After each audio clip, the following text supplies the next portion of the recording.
ഈശോ മിശിഹായ്ക്ക് സ്തുതിയായിരിക്കട്ടെ. ഞാൻ മാണിപ്പറമ്പിലച്ചൻ.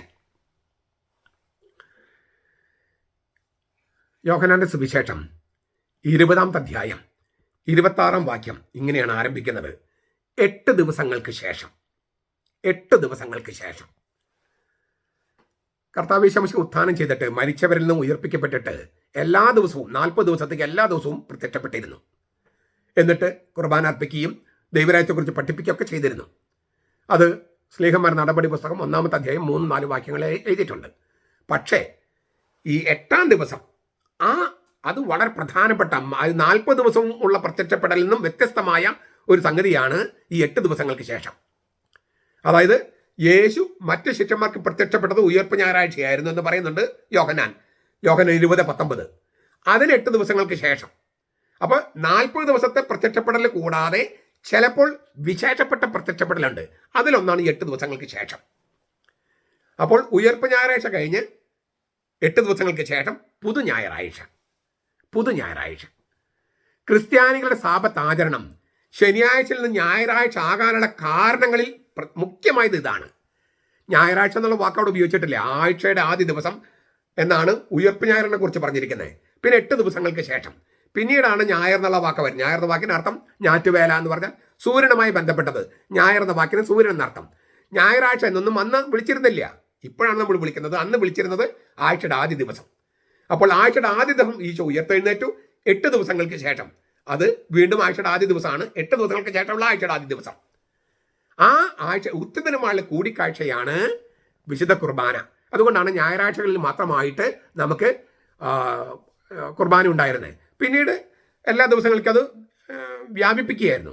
പണ്ട് ഞായറാഴ്ചകളിൽ മാത്രമായിരുന്നു ഈ കുർബാന. കാരണം ഉത്തിതനുമായുള്ള കൂടിക്കാഴ്ചയാണ്. തോമാസ് ശ്ലീഹായും മറ്റ് ശ്ലീഹന്മാരും സ്ത്രീകളും ഒക്കെ ഉത്തിതനുമായി കൂടിക്കാഴ്ച നടത്തി. ആ കൂടിക്കാഴ്ചയാണ് ഇപ്പോൾ വിശുദ്ധ കുർബാന നടക്കുന്നത്. ആ കൂടിക്കാഴ്ചയാണ് നമ്മൾ ലിറ്റർജി എന്ന് വിളിക്കുന്നത്. ലിറ്റർജി, ദിവ്യ ശുശ്രൂഷ എന്നൊക്കെ പറഞ്ഞാലും ഉത്തിതനുമായുള്ള കൂടിക്കാഴ്ചയാണ് അടിസ്ഥാനപരമായിട്ടത്. യേസുസ് എന്ന വാക്ക്, യേസുസ് ഗ്രീക്ക് വാക്കാണ്. യേസുസ് അതിൻ്റെ ഒരു വകഭേദമാണുമ്പോൾ യേശു എന്ന് പറയുന്നത്. യേസുസ് എന്ന നാമത്തിന് അതിൻ്റെ ഓരോ വാക്കുകൾക്കും അതിലത്തെ ഓരോ അക്ഷരത്തിനും സാംഖിക മൂല്യമുണ്ട്. അത് എല്ലാം കൂട്ടിയാൽ 888 എന്ന് കിട്ടും. 888. ഓശാന ഞായറിൽ നിന്ന് 8 ദിവസം കഴിയുമ്പോൾ ഉയർപ്പ് ഞായർ, അവിടുന്ന് 8 ദിവസം കഴിയുമ്പോൾ പുതു ഞായർ. 888 ഈശോയുമായി ബന്ധപ്പെട്ട ഈ 2 ആഴ്ചകൾ, അത് 3 8കൾ. ഓശാന ഞായറെന്ന് ഇല്ലേ 8-ാം ദിവസം, അതിന് 8-ാം ദിവസം. അപ്പോൾ ഈ 3 ഞായറാഴ്ചകളുണ്ട്. ഓശാന ഞായർ, ഉയർപ്പ് ഞായർ, പുതു ഞായർ. ഇതാണ് 888.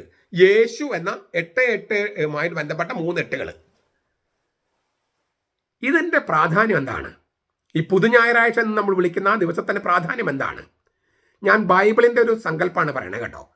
ഇത് ശാസ്ത്രമായിട്ട് എങ്ങനെ യോജിപ്പിക്കാം എന്ന് ആൾക്കാർക്ക് തോന്നാം.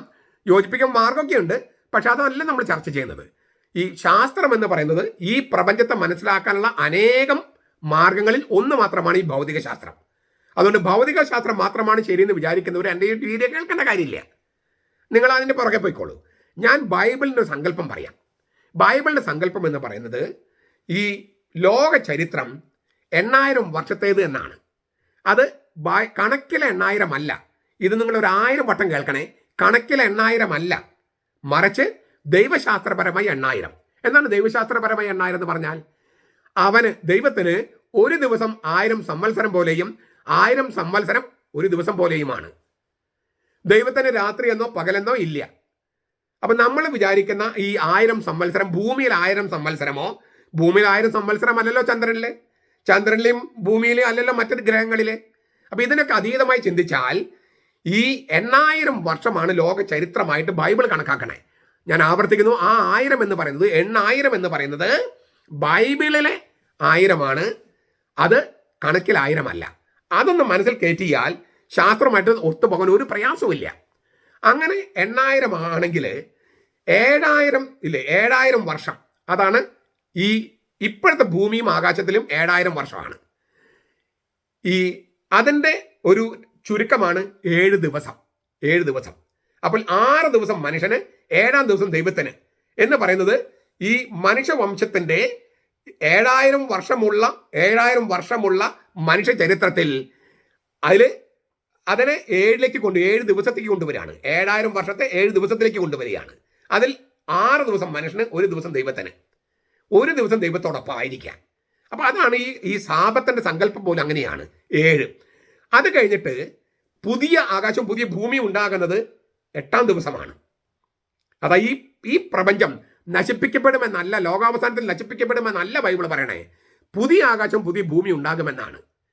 അതായത് ബൈബിളിൽ മനുഷ്യനെക്കുറിച്ച് സങ്കല്പിക്കുന്നത് ഭൂമിയുമായിട്ടും ആകാശവുമായിട്ട് ബന്ധപ്പെട്ട, അതായത് ഹിന്ദു മതത്തിൽ ഒരു ആത്മാവിനെ നിലനിൽക്കാൻ ശരീരവും വേണ്ട, ഭൂമിയും വേണ്ട, ആകാശവും വേണ്ട. ഗ്രീക്കുകാർക്കും അങ്ങനെ തന്നെയാണ്. പക്ഷെ ക്രിസ്ത്യാനികൾക്ക് അങ്ങനെയല്ല.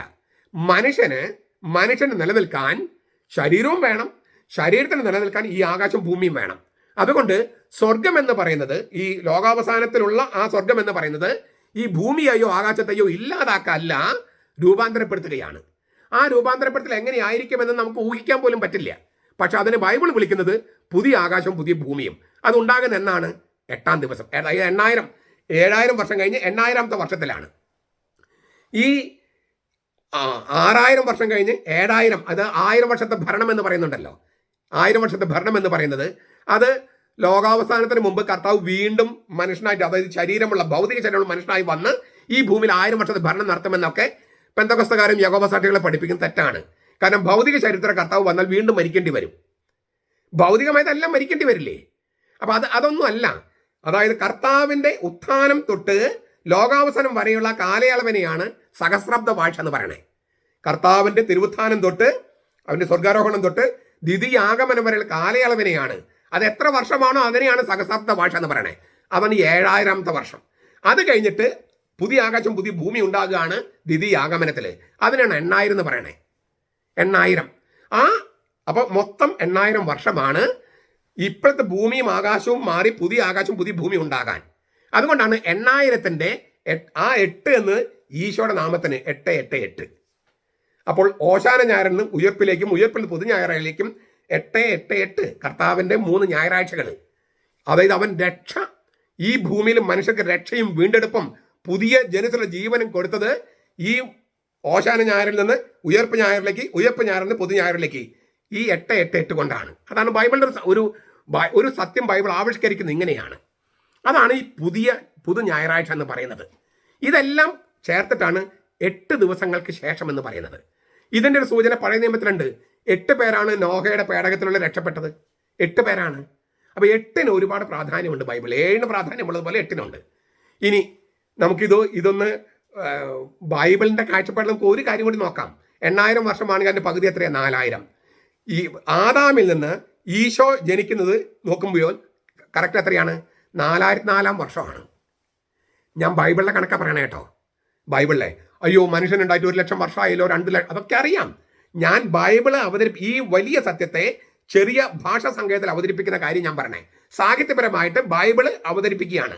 ശാസ്ത്രമായിട്ട് ഒരു തരത്തിലും ഇത് വൈരുദ്ധ്യമില്ല.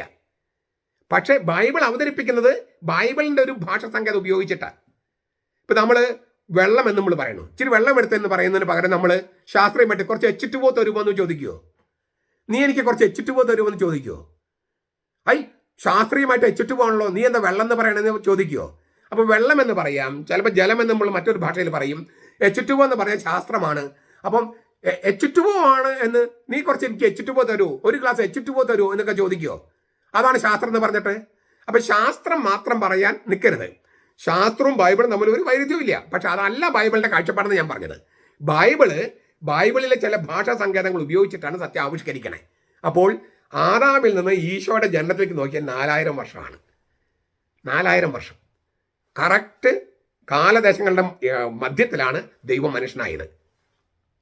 അപ്പോൾ അവിടെ നിന്നും ഈശോയിലേക്ക് 4000 വർഷം, അവിടെ നിന്ന് പുതിയ ആകാശം പുതിയ ഭൂമി ഉണ്ടാകാൻ 4000 വർഷം. ഇതാണ് 8000 വർഷം. ഈ 8000 വർഷം എന്ന് പറയുന്നത് ഞാൻ വീണ്ടും പറയുകയാണ്, കണക്കിലെ അല്ല, ശാസ്ത്രത്തിലല്ല, ബൈബിളിലെ. അത് ആ 8000 എന്നുള്ളതാണ് ചുരുക്കി ഈശോയുടെ സഞ്ചിയിലേക്ക് 888. അതുകൊണ്ടാണ് 8 ദിവസങ്ങൾക്ക് ശേഷം.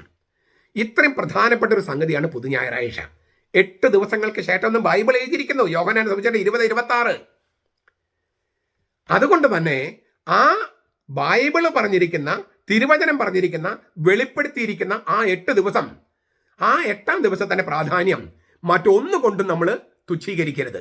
അന്ന് കരുണയുടെ ഞായറും സിസ്റ്റർ ഫൗസ്തീനെയും വിശുദ്ധ ജോൺ പോൾ രണ്ടാമനെയൊക്കെ ഓർക്കുന്ന ദിവസമായിട്ട് മാറ്റരുത്. അത് തിരുവചനത്തോടും ദൈവത്തിന്റെ വെളിപാടിനോടും ഞാൻ പറഞ്ഞ ഈ ബൈബിളിന്റെ ആവിഷ്കാരങ്ങളോടൊക്കെയുള്ള വെല്ലുവിളിയായിട്ടും കലാപവുമായിട്ടും മാറും. അത് സംഭവിക്കരുത്. അതിനാൽ 8 ദിവസങ്ങൾക്ക് ശേഷം സംഭവിച്ച കാര്യം, പുതു ഞായറാഴ്ച സംഭവിച്ച കാര്യം, അത് ലോകത്ത് എവിടെയാണെങ്കിലും, ഭാരതത്തിൽ മാത്രമല്ല ലോകത്ത് എവിടെയാണെങ്കിലും ആ പുതു ഞായറാഴ്ച എന്നുള്ളത് അതിന്റെ പ്രാധാന്യം നിലനിർത്തേണ്ടത് തന്നെയാണ്. അതിനു വേണ്ടിയാണ് യോഹന്നാന്റെ സുവിശേഷത്തിൽ 8 ദിവസങ്ങൾക്ക് ശേഷം എന്ന് കൃത്യമായിട്ട് എഴുതിയിരിക്കുന്നത്. അത് സാബത്ത് ശനിയാഴ്ചയിൽ നിന്ന് ഞായറാഴ്ചയിലാക്കുക എന്നുള്ളത് മാത്രമല്ല, ഞാൻ ഈ പറഞ്ഞ 8000 വർഷത്തെ ചരിത്രം ഒരൊറ്റ ആഴ്ചയിലേക്ക് കൊണ്ടുവരിക, ആ ഒരു ലക്ഷ്യം കൂടി ഉണ്ട്. ദൈവത്തോടൊപ്പം ആയിരിക്കാനും ദൈവത്തെ ആരാധിക്കാനും അവൻ സൃഷ്ടിച്ച പ്രപഞ്ചത്തിന്റെ സൗന്ദര്യം ആസ്വദിക്കാനും അങ്ങനെ സമയത്തെ വിശുദ്ധീകരിക്കാനുമായി മാറ്റിവെക്കപ്പെട്ട സാബത്താണ് പ്രപഞ്ചവുമായി ദൈവം ചെയ്ത ഉടമ്പടിയുടെ അടയാളം. പുറപ്പാട് 31:12-17 കത്തോലിക്ക സഭയുടെ മതബോധനം 346. യഹൂദ മതത്തിന്റെയും ക്രിസ്തു ധർമ്മത്തിന്റെയും നെടുന്തൂണുകളിൽ ഒന്നാണത്. ആഴ്ചയിൽ 7-ാം ദിവസമായ ശനിയാഴ്ചയായിരുന്നു യഹൂദർക്ക് സാബത്ത്.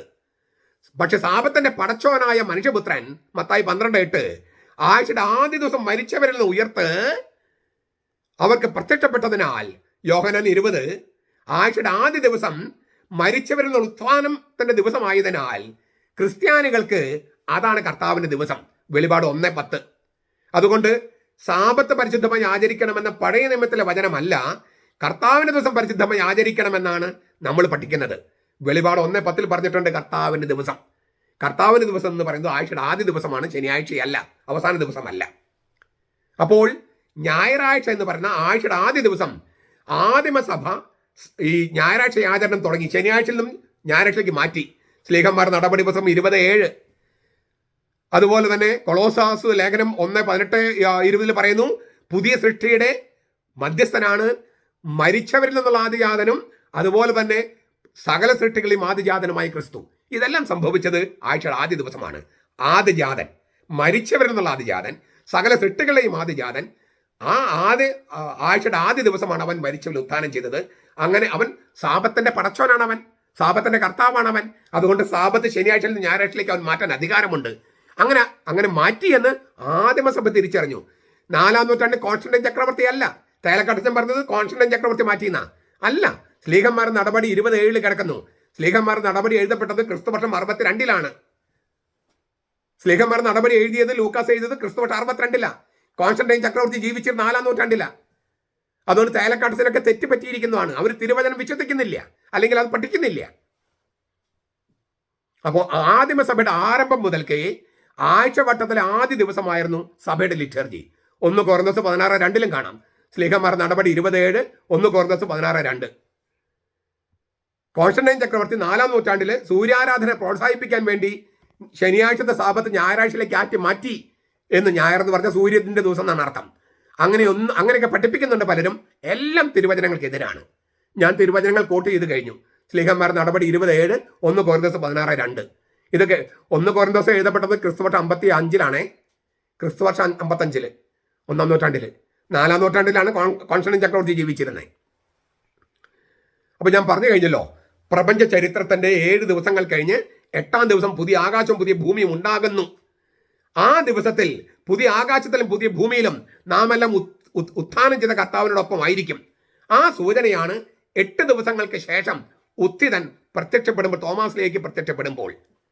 എന്നിട്ട് കർത്താവ് തോമായോട് പറയാണ്,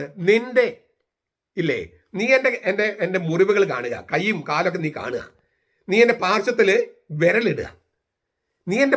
വിരലിടുക. എന്തുകൊണ്ട് തോമാസ് പാർശ്വത്തിൽ കൈയിടണം? അത് വളരെ പ്രധാനപ്പെട്ടതാണ്. ഒന്ന്, ഈശോ മരിക്കുമ്പോൾ അവൻ he reclined his head and handed over the spirit എന്നാണ് യോഹന്നാന്റെ സുവിശേഷത്തിൽ. യോഹന്നാൻ 19:30. റിക്ലൈൻ എന്ന് വെച്ചാൽ പുറകോട്ടും മുമ്പോട്ടും ചായാം. പുറകോട്ട് ചാഞ്ഞ് അവൻ ദൈവത്തിന്റെ മടിയിലിരിക്കുകയാണ്, പിതാവിന്റെ മടിയിലിരിക്കുകയാണ് പുത്രൻ എപ്പോഴും, കുരിശിൽ കിടക്കുമ്പോഴും. യോഹന്നാൻ 1:18. എന്നിട്ട് പിതാവിന് നെഞ്ചിലേക്ക് ചാഞ്ഞ് പിതാവിനോട് പറഞ്ഞു, പിതാവേ, എൻ്റെ ആത്മാവിനെ നിന്റെ കൈകൾ ഞാൻ ഏൽപ്പിക്കുന്നു. ആ സമയത്ത് പരിശുദ്ധാത്മാവ് പിതാവിൽ നിന്ന് പുറപ്പെട്ട് പുത്രനിലൂടെ, അപ്പോൾ അവൻ തല ചായ്ച്ചു. എന്നിട്ട് അവിടെ നിൽക്കുന്ന യേശു സ്നേഹിച്ച ശിഷ്യന് കൈമാറി ഈ ആത്മാവിനെ. മറിയ അവിടെ നിൽപ്പുണ്ട്. മറിയത്തിന് കൊടുക്കേണ്ട കാര്യമില്ല. കാരണം മറിയത്തില് മംഗളവാർത്തയിൽ തന്നെ പരിശുദ്ധാത്മാവ് വന്നതാണ്. അപ്പം മറിയത്തിന്റെ സാന്നിധ്യത്തിലും സാക്ഷിയുമായിട്ട് നിൽക്കുന്ന ആ സമയത്ത് യേശു സ്നേഹിച്ച ശിഷ്യന് കർത്താവിന്റെ അവസാനത്തെ ശ്വാസം ആത്മാവിനെ കൈമാറലായി. പിന്നീട് കർത്താവ് ശിഷ്യന്മാരുടെ മേൽ ഊതി ഉത്ഥാനത്തിന്റെ അന്ന് ഊതി ആത്മാവിനെ കൊടുത്തു. അപ്പോൾ അവസാനത്തെ ശ്വാസം ഊത്ത് യോഹന്നാൻ ആത്മാവിനെ കൈമാറലായിരുന്നു. യോഹന്നാൻ മാത്രമാണ് കുരിശൻ താഴെ ഉണ്ടായിരുന്നത്. മറ്റു സ്ലീഹന്മാരുണ്ടായിരുന്നില്ല. മറ്റു സ്ലീഹന്മാർക്ക് ഉത്ഥാനത്തിന്റെ അന്ന് ഊതി ആത്മാവിനെ കൊടുത്തു. യോഹന്നാൻ 20, 21 മുതൽ 23 വരെ. എന്നിട്ട് കുംഭസാരം എന്ന കൂദാശ സ്ഥാപിക്കുകയും ചെയ്തു.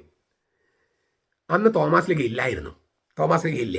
അപ്പോൾ യോഹന്നാൻ എന്ന യേശു സ്നേഹിച്ച ശിഷ്യന് കർത്താവിന്റെ അവസാനത്തെ ശ്വാസത്തിലൂടെയാണ് ആത്മാവിന് കിട്ടിയത്. മറ്റു സ്ലീഹന്മാർക്ക് അവരുടെ മേൽ ഊതിയിട്ടാണ്. അപ്പോൾ ഞാൻ ഇങ്ങനെ ഊതുമ്പോൾ എൻ്റെ ശ്വാസം എൻ്റെ ശരീരത്തിൽ വീഴുന്നു. ഒരു ഫിസിക്കാലിറ്റി ഇല്ലേ, ഒരു ഫീലിംഗ് ഇല്ലേ? അപ്പം ഇങ്ങനെയുള്ള ഒരു ഫിസിക്കാലിറ്റി, ശാരീരികതയുണ്ട് ആത്മാവിന് കൈമാറുന്നതിൽ. പിന്നീട് സ്ലീഹന്മാർ കൈവപ്പിലൂടെയാണ് ആത്മാവിനെ കൈമാറിയിരുന്നത്. അങ്ങനെയല്ലേ കൈമാറിയിരുന്നത്? അപ്പോൾ ഇതുപോലെയുള്ള ഒരു കൈമാറ്റം തോമായ്ക്കും വേണ്ടേ? അപ്പോൾ യേശു സ്നേഹിച്ച ശിഷ്യനായ യോഹന്നാൻ കർത്താവിന്റെ അവസാനത്തെ ശ്വാസത്തിലൂടെ ആത്മാവിനെ സ്വീകരിക്കുകയും മറ്റു സ്ലീഹന്മാർ യേശുവിന്റെ ഊതലിലൂടെ ആത്മാവിനെ സ്വീകരിക്കുകയും ചെയ്തെങ്കിൽ തോമായ്ക്ക് അത് പോരാ. തോമായ്ക്ക് എന്ത് വേണം? തോമ കർത്താവിന്റെ പിളർക്കപ്പെട്ട പാർശ്വത്തിൽ വിരലിടണം. അങ്ങനെ സാക്ഷാൽ മുന്തിരിവള്ളിയായ ആ യേശുവിലെ ഇവൻ അവിടെ നിന്നൊഴുകിയ ജീവജലത്താലും ജീവരക്തത്താലും ഒട്ടിച്ച് ചേർക്കപ്പെടണം. അങ്ങനെ തോമാസ് ലീഗായിക്ക് പരിശുദ്ധാത്മാവിനെ കിട്ടണം. അതിനു വേണ്ടിയാണ് വിരലിടാൻ പറഞ്ഞത്. ഈ മഗ്ദലന മറിയം കർത്താവിനെ കെട്ടിപ്പിടിക്കാൻ ശ്രമിച്ചപ്പോൾ പറഞ്ഞു, നീ എന്നെ കെട്ടിപ്പിടിക്കേണ്ട കാര്യമില്ല. അനുവദിച്ചു, പക്ഷെ മതി, ഇത്ര മതി. അവൾക്കൊന്നും കൊടുക്കാത്തത്, കാരണം അവള് പുരോഹിതനല്ല, 12 പേരിൽപ്പെട്ട ഒരാളല്ല. അതുകൊണ്ട് അവള് കൈയിടേണ്ട കാര്യമില്ല. പക്ഷെ അവർക്ക് ഈ സ്ത്രീകളാണ് കർത്താവിനെ ഉപേക്ഷിക്കാതെ, കുരിശുമരണത്തിന്റെ സമയത്തും ഉപേക്ഷിക്കാതെ, കബറടക്കപ്പെട്ട സമയത്ത് ഉപേക്ഷിക്കാതെ നിന്നത്. അതുകൊണ്ട് കർത്താവ് അവർക്ക് തന്നെ കെട്ടിപ്പിടിക്കാനുള്ള അവസരം കൊടുക്കുന്നുണ്ട്. മത്തായിയുടെ സുവിശേഷം 28:9-10, യോഹന്നാന്റെ സുവിശേഷം 20:1 മുതൽ 17 വരെയൊക്കെ മഗ്ദലന മറിയത്തിന് മറ്റു സ്ത്രീകൾക്കെല്ലാം കർത്താവിനെ കെട്ടിപ്പിടിക്കാൻ അനുവാദം കൊടുക്കുന്നുണ്ട്. പക്ഷേ തോമായ്ക്ക് കൊടുത്ത ഈ ആനുകൂല്യം, ഈ സൗഭാഗ്യം, അതായത് കർത്താവിന്റെ പാർശ്വത്തിൽ വിരലിടുക എന്ന ആ ഭാഗ്യം, അത് തോമായ്ക്ക് മാത്രമാണ്.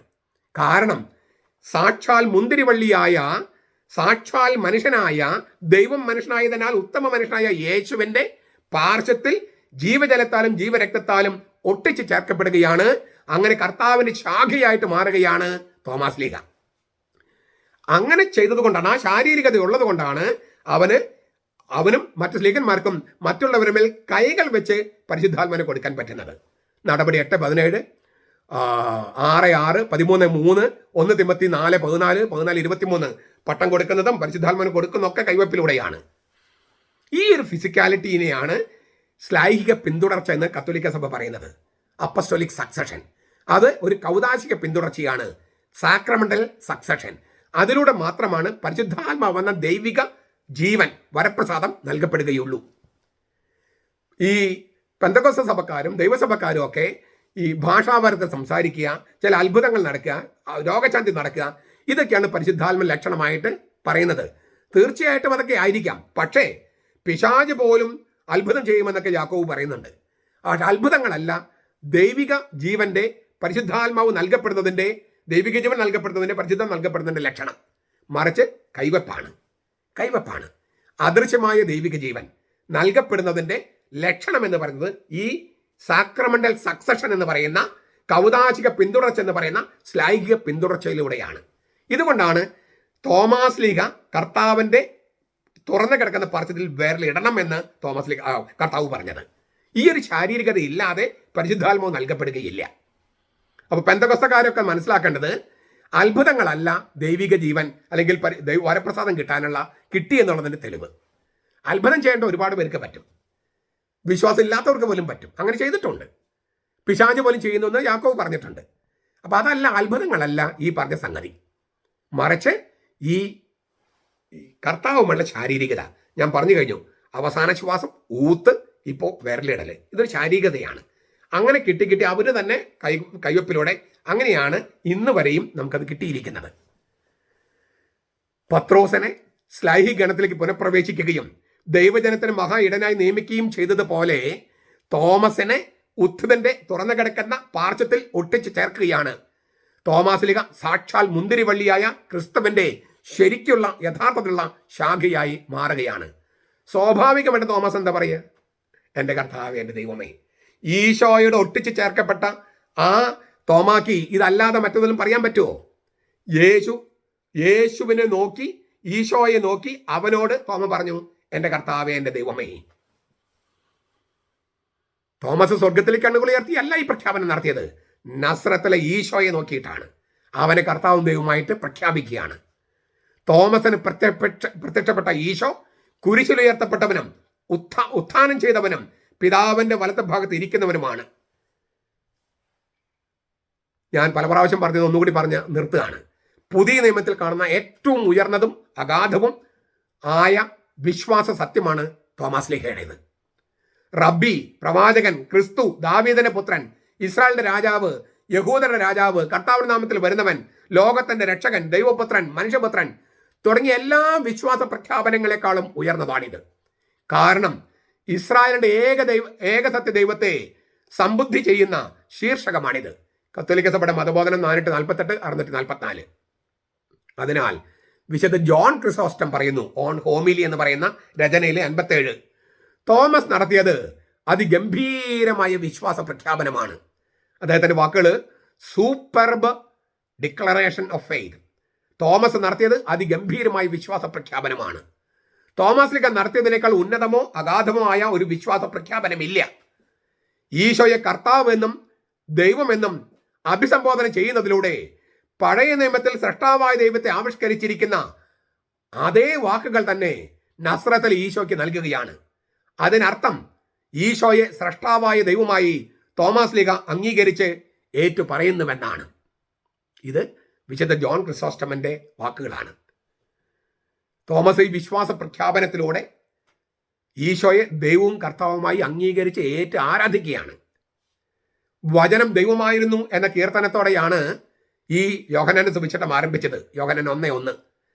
ആ കീർത്തനം വചനം ദൈവമായിരുന്നു എന്ന കീർത്തനത്തോടെ 1:1, 1:14 വചനം ദൈവമായി, വചനം മാംസമായി നമ്മുടെ ഇടയിൽ വസിച്ചു, അങ്ങനെ പറഞ്ഞു വന്ന കീർത്തനം അവസാനിക്കുന്നത് നസ്രത്തിൽ ഈശോ ദൈവവും കർത്താവുമാണെന്നുള്ള പ്രഖ്യാപനത്തോടെയാണ്. പിതാവിനെ ബഹുമാനിക്കുന്നത് പോലെ പുത്രനെയും ബഹുമാനിക്കേണ്ടതിനാണ് ഇത്. യോഹന്നാൻ 5:23. നിങ്ങൾ മനുഷ്യപുത്രനെ ഉയർത്തിക്കഴിയുമ്പോൾ മനസ്സിലാക്കും, ഞാൻ തന്നെ, ഞാൻ യാഹ്വേ തന്നെ. എഹിയേ അഷറഹിയേ, ഞാൻ തന്നെ, ഞാൻ യാഹ്വയാണെന്ന് നിങ്ങൾ മനുഷ്യപുത്രൻ ഉയർത്തിക്കഴിയുമ്പോൾ മനസ്സിലാക്കും, ഞാനാണ് യാഹ്വേ, ഞാൻ തന്നെ എന്ന് മനസ്സിലാക്കും. യോഹന്നാൻ 8:28. ഈ തിരുവചനങ്ങളെല്ലാം നിറവേറുന്നത് തോമാസ്ലീഹ നസ്രത്തിൽ ഈശോയെ കർത്താവും ദൈവമായിട്ട് അംഗീകരിക്കുമ്പോഴാണ്. അത് 8 ദിവസങ്ങൾക്ക് ശേഷമാണ് പുതു ഞായറാഴ്ച.